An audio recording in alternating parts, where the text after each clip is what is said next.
Oh, we are live! How are we, lads?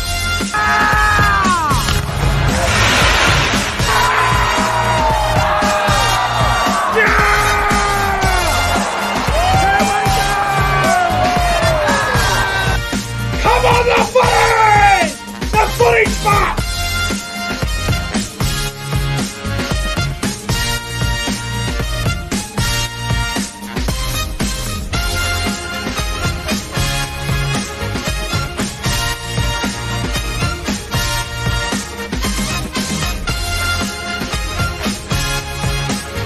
Guys, subscribe to the channel. 5, 4, 3, 2, 1. Yeah! The Cowboys win it! Woo! Hey, welcome back to the YouTube channel. I am Nick from Australia. Welcome to the semi-final football review between the Eels and the Raiders. And the Eels with a 40 points to 4 domination, demolition performance. Parramatta, they have conquered their fears and they are through to the preliminary final where they will take on my team, the North Queensland Cowboys, next Friday night up there in Townsville. I thought I was going to be doing the review solo, but CJ has become available from nowhere. CJ, thanks for coming on, bro. I wasn't sure if you're going to be available or not tonight, but the Eels, they have qualified for the preliminary final. What are your thoughts on the performance tonight? Yeah, look, I wasn't available, but got to come in for the boys, The Eels, eh? Yeah, wow. Just clinical, dominant, and from the get-go, they were really strong and physical, and I think that's what got them over the line. Bloody oath, they were physical from the start. They got off to a flyer with a bloody 16-0 lead in the opening 20 minutes. They were on fire at home, Parramatta. But it's going to be a different environment next week up there in Townsville when they take on the Cowboys. I've never played at Queensland Country Bank Stadium as well, so it's going to be a completely different environment for Parramatta next Friday night. But before we get into the review tonight, I want to say hello to everybody in the live chat. We see we've got a bit of a crowd building up here, which is good to see. We've got SS Storm fan here, Luke Melbourne Storm fan. We got Fev Bone. We got the great Paddy G. Nighthawk Gaming is here. We've got Yeet Boy. Settles one of the most boring games of the season. If you're looking at it that way, then yeah, I can see where you're coming from. Probably the most boring finals game since that Manly Roosters one this time last year, where Manly put 40 on the Chooks. Hello to Let's Go Bulldogs. Hello to everyone that's starting to rock up for the semi-final review between Parramatta and Canberra. CJ, obviously, Parramatta are off to a flying start. The Green Machine, mate, the Canberra Raiders, I thought they were on the M1 still. But overall, disappointing night from the Raiders, but a pretty good year for them, considering no one thought they would ever get to week 2 of the finals, right? Yeah, I think it's brave effort from the Raiders to slide into the 8 and make it to week 2. Fortunately, going to a sold-out Combank's never easy for them. It seems like they didn't really get off the bus at Raiders, so poor from them, but they had a good season in regards to how far they made it off, I thought. Yeah, 100%. I mean, you've got to give a rap to Parramatta as well. Parramatta showed up tonight, and they came to play, and they have had a bit of a you could call it a phobia the last couple of years. They got the week 2, and they just got nervous, and they weren't able to conquer their fears. And tonight, back at home, they bounced back from last week's loss against Penrith. They showed that they are learning how to handle finals football, and they did well. So credit to Parramatta, and Canberra obviously were disappointing tonight, and I tipped Canberra to win this game 13+, which was a bit of a stupid tip looking back on it, but it is what it is, I guess. You can't get them all right, and the Eels deserve to be heading to the preliminary final next week. Canberra, they will probably enjoy Mad Monday, so fair play to them. But if you guys are new to this YouTube channel, make sure you subscribe to the channel. We are currently, I think we're about 35 subscribers away from 2,000, so if you can subscribe to the channel, that'd be much appreciated. I think we're about 35 away from 2K. So if you guys can subscribe, that would be much appreciated. But CJ, mate, let's get into the review, mate. Eels 40, Raiders 4. Let's get into it, eh? Yeah, let's do it. And the Eels, man, they got to a great start. You know, they went down that right-hand side a fair bit, targeting Sebastian Chris and Jordan Rapana there. And Penasini just went through there, and his strength was incredible. And Penasini scored the first try of the game, a really fast start for Parramatta. Yeah, he did well to get over there. I thought Will Penasini. Yeah, good start for Para. Thought they're looking good early. Great start there for the Eels. Eels go to a 6 points to nil lead. Canberra, their discipline was quite poor. Obviously, they lost Corey Harry and Naira. Elliot Whitehead went off early with a HIA, and then Harry and Naira obviously got concussed later on and did not return, which was a bit of a blow there. Canberra's discipline early was quite poor. Just allowed Parramatta to run off the cuff there, which you can't be doing that against the Eels, especially at CommBank Stadium. And then a try to Tom Opacek, bro, off. Wow. There wasn't really much on there. Dylan Brown put a grubber kick through, and Xavier Savage just completely mucked up there. And Opacek scored pretty. Again, it's a lucky try, but it's one that you can't allow in these big games. Yeah, Savage gets megged there, and Opacek takes advantage and scores, and Para on the flying start. Yeah. Parramatta with a 10-0 lead, bro. Really good start for the Eels after 14 minutes gone. And then in the 19th minute, Mitchell Moses throws this bullet cutout ball to Wagga Blake. Goes over in the corner. I mean, Wagga Blake last week, he had an absolute stinker against Penrith, his old side. He bounced back tonight there, Wagga Blake. That ball from Moses to Wagga Blake was a beauty, wasn't it? Yeah, well, he had to respond in some sort of fashion, and it was a very important try, taking 14-0 up, and Para, they just looked unstoppable from there. Wagga Blake goes over to score. Parramatta go to a 16-0 lead, bro, and I'm sitting there going, bugger me, if Canberra don't score next, this could get really ugly. And Parramatta went down the other end next set because there was Elliot Whitehead came back on from his HIA, which was good to see. Ryan Madison with a juicy pass. It was like eating a steak on a beautiful Tuesday night. Ryan Madison with a beautiful ball to Junior Paulo. I mean, fuck me. The gap opened up there. Pretty soft try, wasn't it? Yeah, I don't even know if that was Junior Paulo's first try of the year. I don't think it was, but no, I think he scored a couple this year, but not many. But yeah, man. Honestly, from there on, it was over. I thought, at least. They were on fire, Parramatta, 22-0 after 23 minutes gone. Para on fire. Canberra, bro. They needed to do something.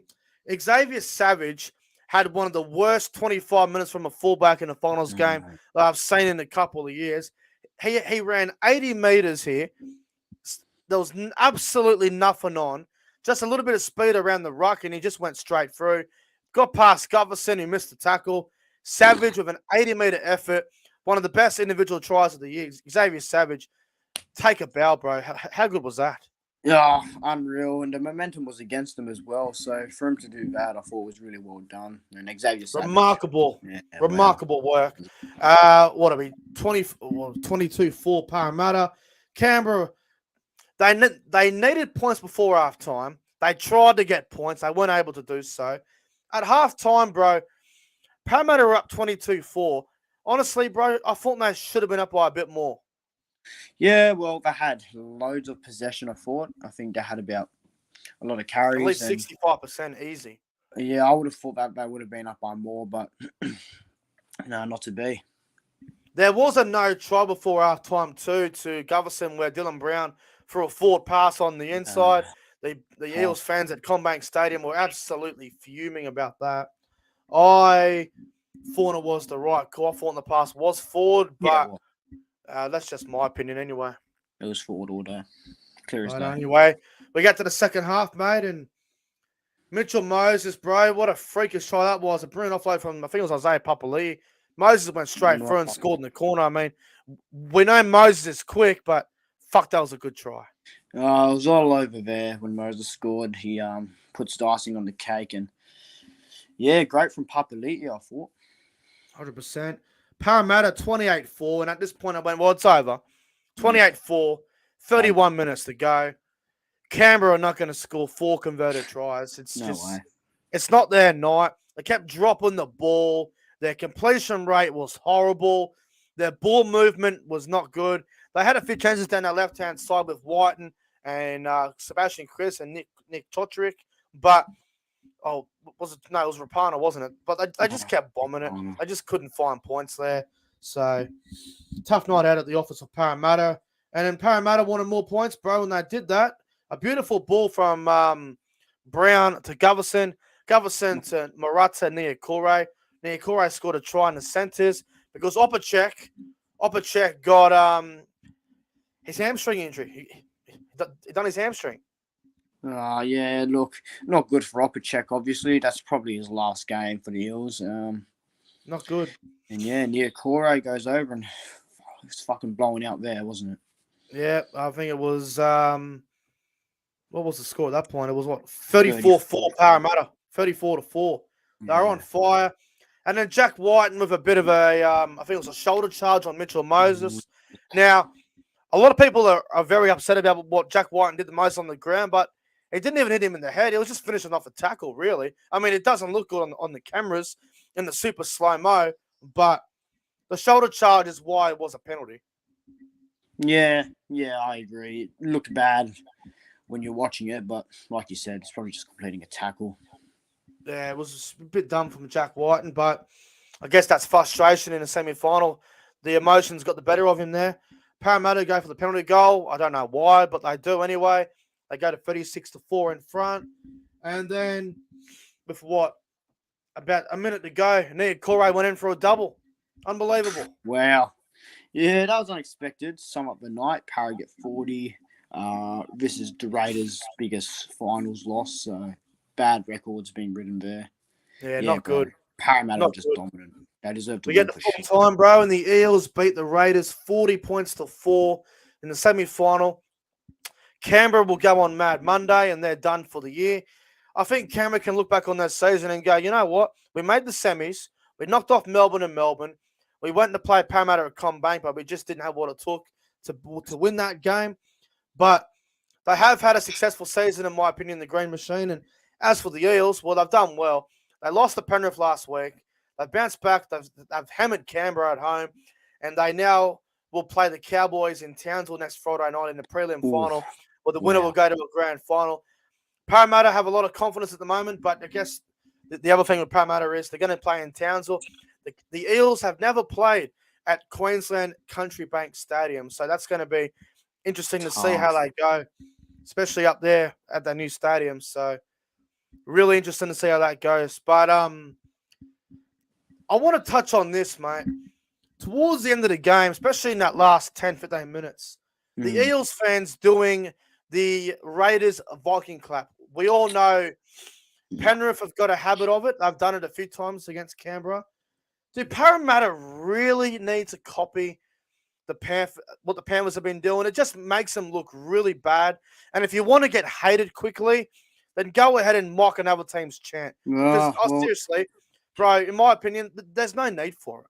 Yeah, look, I don't want to say they're cocky or anything, but you're going to go down that same path that Penrith start being dickheads. You got to remember that wasn't a grand final. You still have 2 games to go, so you don't want to get smart just yet.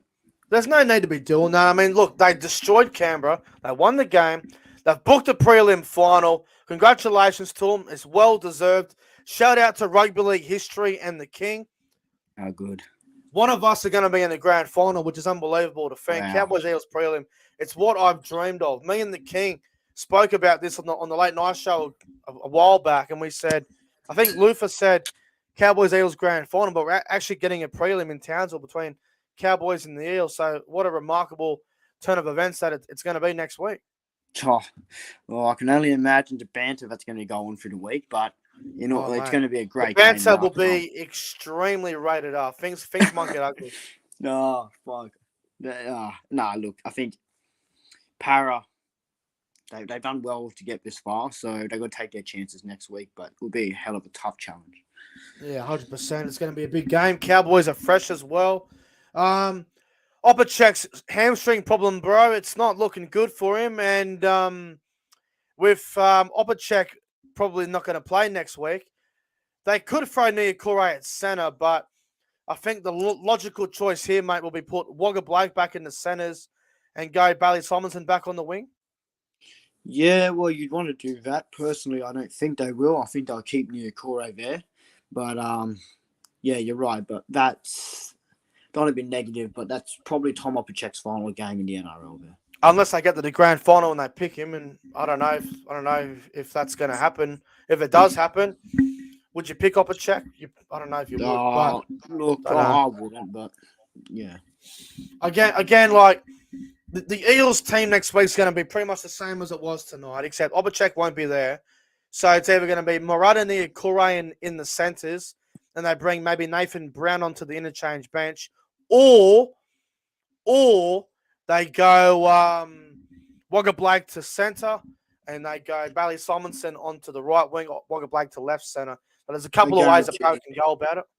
They'll do Niokore, guarantee it right now. They probably will, bro, but Wagga Blake's primary position is centre, and Simonson's a great winger on his day. Obviously has had a bit of a tough year, hasn't really, fitted in to the style of football that Parramatta play. So who knows? But you got to give credit to Parramatta, bro. They have had a bad history last couple of years of getting to week till the finals and going out. So they've conquered their demons tonight, and they're now off to a prelim. They've done well. Yeah, they finally break it. First prelim in 13 Since years. 2009. Yeah, so good on them there, and unbelievable how they've gone out there and put 40 on the Raiders. Yeah, they've put a score on them. It's going to be interesting to see how the Cowboys and Eels game goes next week. Unbelievable scenes. All right. CJ, mate, who would your top 3 players on ground be from this contest tonight? Number 3, I'll give it to Clint Gufferson. Yeah, well, Guffer had a good game at fullback. Number 2, I'll give it although it was, I don't think it was 100%, but I thought Mitchell Moses stood up tonight. Thought he had a good game. My man of the match is Dylan Brown. Ran for over 250 metres. I thought Dylan Brown had a best game of his life. He had a big input in the Eels' victory tonight. In my opinion, that was the best game of Dylan Brown's career. Oh, he's been setting records with that this year, eh? I've said that a couple times this year, Dylan Brown. Look, you know what? I could give a top 3, but I'm going to give a top 5 tonight. Ooh, first time. The top 5 players on ground, because there's so many of them that stand out for me. All right. Number 5, I'm going to go with Sean Lane. Sean Lane tonight was out of this world. Number 4, I'm going to go with Mitchell Moses. Moses was fantastic tonight. Obviously went off for a HIA, but came back and played phenomenal. Number 3, I'm going to go with Clint Gufferson. Gufferson was electric tonight. Number 2, Isaiah Papali'i. Yes. He was freakish. He ran for 232 metres. He was incredible, Isaiah Papali'i. And my man of the match, without a doubt, is going to Dylan Brown. Dylan Brown tonight was out of this world. Without a doubt, the best player on the field. Oh, mate, he's world class, that bro. A well-deserved win for Parramatta. They're off to a prelim. Canberra are going to a Mad Monday, probably to drink milk and all that shit. But Eels too good for the Raiders. Unreal. Yeah. Well, how much teams remain now? 5. Yeah, well. 5 left. We'll find out tomorrow between Cronulla and South. See who goes through to play Penrith. But wowee. Yeah, the season's going down quickly, but yeah, hopefully a better game tomorrow. Yeah. All right, CJ. Well, that's going to wrap up the semi-final review between the Eels and the Raiders. Mate, thanks for taking the time and effort to come on the review. Yeah, no worries, bro. Always good to come on the reviews. And yeah, bring on tomorrow, eh? Be a good game. 100%. Well, anyway, guys, we're getting on out of here. Full time in the first semi-final. Eels have beaten the Raiders 40 points to 4. Cowboys will play the Eels next Friday night for a spot in the grand final. And tomorrow night, we'll find out who plays Penrith next Saturday night for a spot in the grand finals. It's either going to be Panthers and Sharks or Panthers and Rabbitohs. The grand final rematch could be a prelim next week, but we'll find out. Anyway, guys, enjoy your night. Like and subscribe. And I'll see you guys tomorrow night for the Sharks and Rabbitohs semi-final review. Until then, have a good night.